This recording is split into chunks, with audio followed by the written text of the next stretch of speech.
En France, le 14 juillet, c'est le jour de la fête nationale, l'anniversaire de la prise de la Bastille, début de la Révolution française.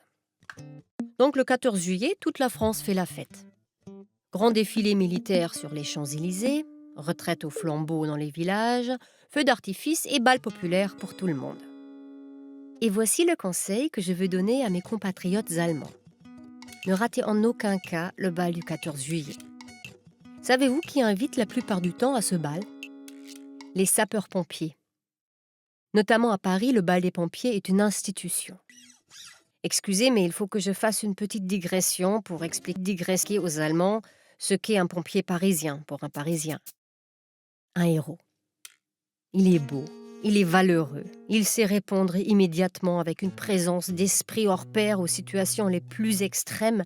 Non, ça n'a rien à voir avec les autres pompiers. Le pompier parisien, c'est le symbole absolu de l'efficacité.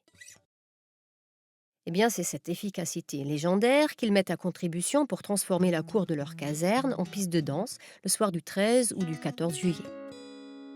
Voilà, il ne manque plus que la grande banderole à travers la rue devant la caserne. C'est fin prêt, les pompiers vous accueillent. À l'origine, la fête était organisée dans les casernes pour les pompiers eux-mêmes et leurs familles.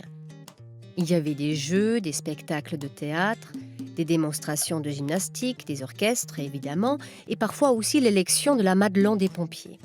Et puis un certain 14 juillet 1937, alors que la fête battait son plein à la caserne de Montmartre, des passants envieux auraient tapé à la porte et la caserne aurait laissé entrer une foule curieuse et vite enthousiaste.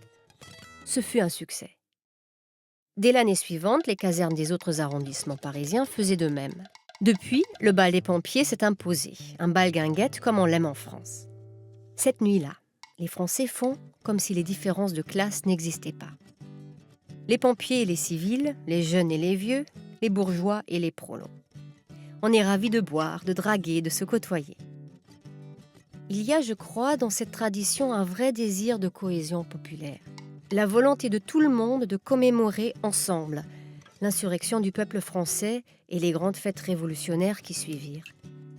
Oui, il y a quelque chose de profondément émouvant dans ce bal du 14 juillet. D'accord, depuis quelques années, la sono a parfois tendance à remplacer l'orchestre, mais le charme est préservé, je vous assure. Regardez vous-même. Faites un tour à Saint-Fargeau, Champéret, Montmartre, Sévigné, pour ne citer que les bals les plus connus. Mais alors pourquoi, nous autres Allemands, ne pourrions-nous pas transformer notre très compassée, très solennelle et très ennuyeuse fête nationale du 3 octobre en un grand bal populaire? Et si on envoyait nos pompiers effectuer un petit stage en France?